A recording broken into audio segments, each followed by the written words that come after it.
অসম পুলিশে নিয়োগের ক্ষেত্রে বয়সের ঊর্ধ্বসীমা 1 বছর বৃদ্ধি ঘোষণা মুখ্যমন্ত্রীর। ফেসবুক লাইভে এই সুখবর জানিয়েছেন মুখ্যমন্ত্রী। তিনি বলেন, এখন থেকে অসম পুলিশে নিয়োগের জন্য বয়সের ঊর্ধ্বসীমা 25-এর পরিবর্তে 26 বছর ধার্য করা হয়েছে।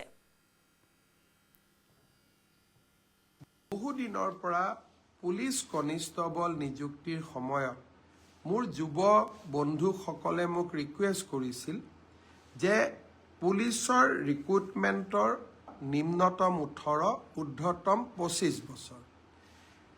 তেওঁলোকে কৈছিল যে ইয়াক 1-1-2026ৰ পৰা গন্তি কৰিব নালাগে, 1-1-2025ৰ পৰা গন্তি কৰিব লাগে। যদি আমি 1-1-2025ৰ পৰা ইয়াক গন্তি কৰোঁ, তেতিয়া আজি 18 বছৰ হোৱা ল'ৰা ছোৱালীবিলাকে ইয়াত অংশগ্ৰহণ কৰিব নোৱাৰিব। বহুত ল'ৰা ছোৱালী নিৰাশ হ'ব।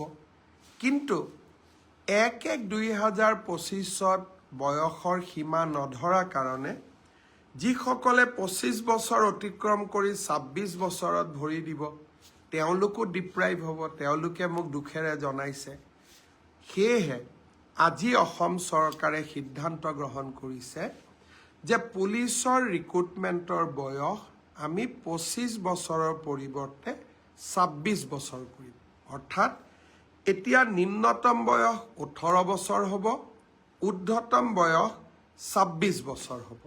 ইয়াৰ ফলত 1-1-2025 যোনে মোক বিচাৰিছিলে তেওঁলোকেও আবেদন কৰিব পাৰিব, আৰু 1-1-2026 হোৱা সকলেও আবেদন কৰিব পাৰিব। সহজ ভাষাত পুলিচত এপ্লাই কৰিবৰ কাৰণে হাইয়েষ্ট লিমিট এজৰ ঊৰ্ধ্বতম সীমা আমি 25ৰ পৰা 26 বছৰলৈকে বঢ়াই দিছোঁ।